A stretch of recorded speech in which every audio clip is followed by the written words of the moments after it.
छात्रों, पिछले वीडियो में हमने पढ़ा था श्रेणी क्रम संयोजन में तुल्य प्रतिरोध ज्ञात करना, और मैं आपको बता रहा था अगले वीडियो में पढ़ेंगे श्रेणी क्रम संयोजन से संबंधित नामांकित प्रश्न। तो यहाँ पर एक प्रश्न दे रखा है, सीधा सीधा प्रश्न है, 3 ओम 4 ओम व 5 ओम के प्रतिरोधों को 3 ओम 4 ओम व 5 ओम के प्रतिरोधों को 3 ओम 4 ओम व 5 ओम के प्रतिरोधों को किसी परिपथ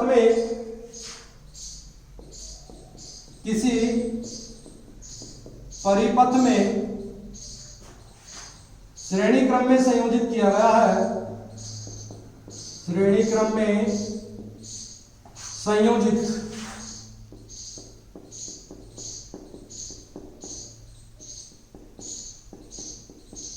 किया गया है।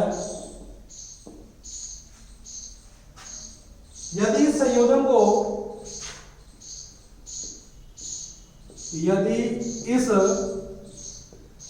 संयोजन को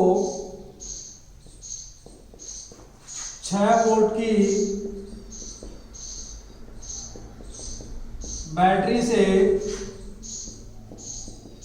संयोजित किया जाए, 6 वोल्ट की बैटरी से संयोजित किया जाए तो निम्न ज्ञात कीजिए। तो निम्न ज्ञात कीजिए। पहला दे रखा है, प्रत्येक प्रतिरोध में धारा, प्रत्येक प्रतिरोध में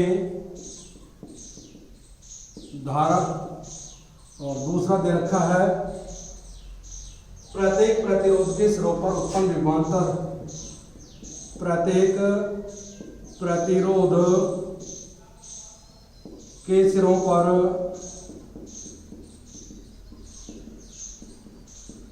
उत्पन्न विभवांतर। देखिए, दो चीजें ज्ञात करवाई गई, प्रत्येक प्रतिरोध में धारा, प्रत्येक प्रतिरोध के सिरों पर उत्पन्न विभवांतर। वीडियो के अंदर मैंने आपको बताया था, श्रेणी क्रम संयोजन में प्रत्येक प्रतिरोध में प्रवाहित विद्युत धारा का मान कैसा था, एक समान, जबकि प्रत्येक प्रतिरोध के सिरों पर उत्पन्न विभवांतर कैसा था, अलग अलग। तो कुल विद्युत धारा ज्ञात करने के लिए सबसे पहले अपन को श्रेणी क्रम संयोजन में तुल्य प्रतिरोध ज्ञात करना पड़ेगा। तो पहला सवाल ज्ञात करने के लिए अपन सबसे पहले निकालेंगे तुल्य प्रतिरोध संयोजन का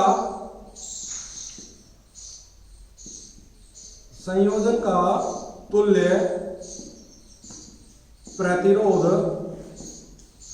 और संयोजन के तुल्य प्रतिरोध में कौन सा संयोजन है, श्रेणी क्रम संयोजन है।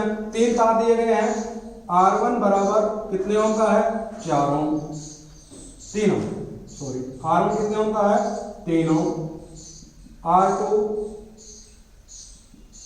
4 ओम, और R3 कितने ओम का है, 5 ओम का है। तो अपन ने पढ़ा था श्रेणी क्रम संयोजन। अब यहां पर अपन लगाएंगे श्रेणी क्रम संयोजन में तुल्य प्रतिरोध वाला सूत्र। श्रेणी क्रम संयोजन का तुल्य प्रतिरोध। जब श्रेणी क्रम संयोजन का तुल्य प्रतिरोध ज्ञात करने का सूत्र अपन ने पढ़ा था, R बराबर R1 plus R2 plus R3।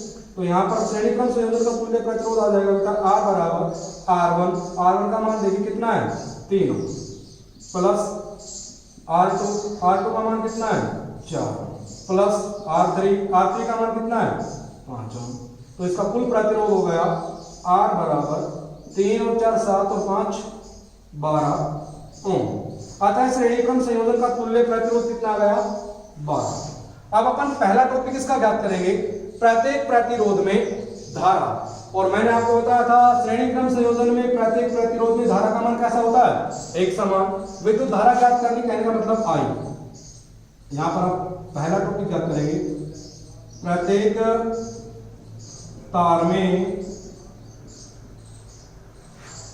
प्रवाहित विद्युत धारा I बराबर V अपॉन R। तो देखिए बेटा V का मान अपने पास दिया गया, कितने वोल्ट की बैटरी से जोड़ा गया था संयोजन को, 6 वोल्ट की बैटरी से।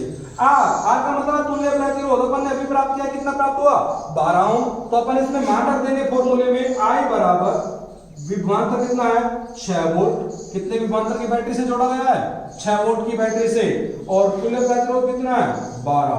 तो अपन आ गया I बराबर V अपॉन R, फॉर्मूले के अंदर जब मान रखेंगे तो V का मान 6 वोल्ट है और R का मान है 12 ओम।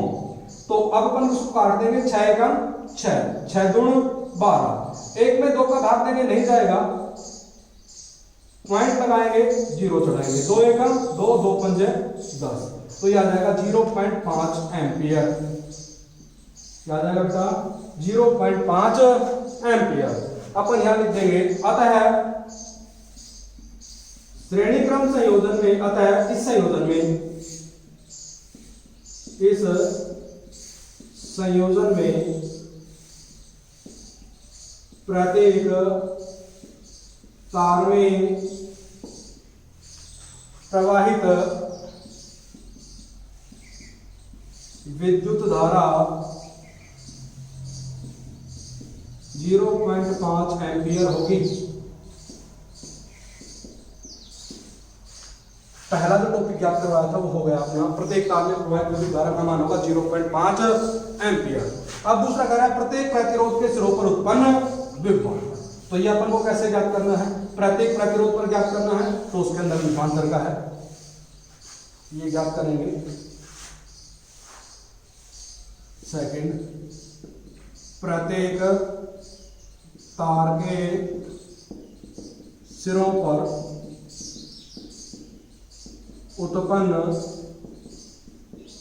विभवांतर V बराबर RI, ये सूत्र पढ़ा है अपन ने। तो R1 अब ऐसे क्या करेंगे, पहले कौन से तार के सिरों पर करेंगे R1 के पर, कौन से पर करेंगे बेटा R1। अब यहां लिखेंगे R1 तार के सिरों पर उत्पन्न विभवांतर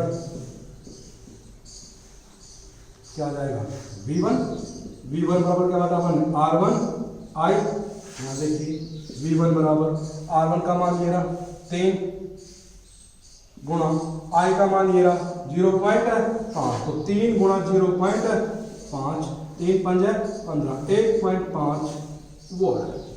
मैं वोल्ट क्यों लिख रहा हूं, क्या याद कर रहे हैं विभवांतर, विभवांतर का मात्रक क्या पढ़ा था अपन ने वोल्ट। दूसरा निकालेंगे R2 तार के सिरों पर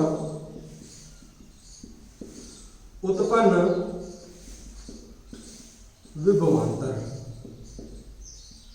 V2 बराबर R2 I, इसलिए V2 बराबर R2 का मान कितना है 4, तो 4 गुणा I का मान कितना है सब में 0.5, तो 5 चौको 20, 2.0 वोल्ट। R3 तार के सिरों पर उत्पन्न विभवांतर V3 बराबर R3 I, इसलिए आ जाएगा V3 बराबर R3 का मान कितना है 5, कितना है 5 गुणा 0.5 बराबर आ जाएगा 2.25, 2.5 वोल्ट। देखिए ये सवाल समाप्त हो गया है, दोनों चीजें अपन ने ज्ञात कर ली है। अब मैं आपको बता देता हूं, इस सवाल के अंदर आप अपने उत्तर की पुष्टि स्वयं कर सकते हैं। यदि विभवांतर को जोड़े, कितने वोल्ट विभवांतर की बैटरी से जोड़ा गया था 6, अब तीनों तारों के अंदर जो विभवांतर है वो कितने वोल्ट प्राप्त होना चाहिए 6। यदि इनको जोड़ने पर आपका मान 6 ही प्राप्त होता है, जब तो आपके उत्तर बिल्कुल सही है। अगर आपका मान 6 वोल्ट प्राप्त नहीं होता इनको जोड़ने पर, तो आपके उत्तर गलत हैं। तो उत्तर की पुष्टि भी सवाल के साथ साथ आप कर लेंगे। R1 तार के ऊपर कितने वोल्ट विभवांतर है 1.5। ये रफ कार्य में करने की चीजें हैं, उत्तर ज्ञात करने के लिए बता रहा हूं। सवाल में आपको सवाल यहीं पर खत्म हो जाता है, इसके आगे आपको कुछ नहीं करना है। 1.5, दूसरा है 2.0 और तीसरे तार का है 2.5। जोड़ कर देखिए 5 और 5 10, सुपर हासिल पाई 1 एक और एक 2, 2 4 और 2 6, कितने वोल्ट आ गए 6, और कितने वोल्ट की बैटरी से जोड़ा था अपन ने 6 वोल्ट की बैटरी से, अर्थात हमारा सवाल सही है। तो अगला टॉपिक पढ़ेंगे समांतर क्रम संयोजन। इससे संबंधित जितने भी सवाल आएंगे वो पार्ट पूरा होने के बाद मैं आपको सारे सवाल करवाऊंगा। तो एक सवाल उदाहरण मैंने आपको करके बता दिया है, एक एग्जांपल के बाद आप किताब के पीछे जितने प्रश्न दे रखे हैं आप करके देखेंगे। जो प्रश्न आपको नहीं आता है उनको आप थोड़ा इंतजार करेंगे या कमेंट्स बॉक्स में कमेंट्स डाल दीजिए, जिसको मैं आपको समझाऊंगा पाठ कंप्लीट होने के बाद। पाठ कंप्लीट होने के बाद जितने भी प्रश्न दे रखे हैं पाठ्य पुस्तक के, और वो सभी आपको बोर्ड के ऊपर समझाए जाएंगे। तो चिंता न करिए, आप उनको लगातार वीडियो को देखते रहिए और जुड़े रहिए इनसे। जो काम आपको बताया जाता है उसको समय पर करते रहिए, जिससे कि आगामी सत्र में हमें समस्याएं नहीं आए। अगला संयोजन पढ़ेंगे समांतर क्रम संयोजन। समांतर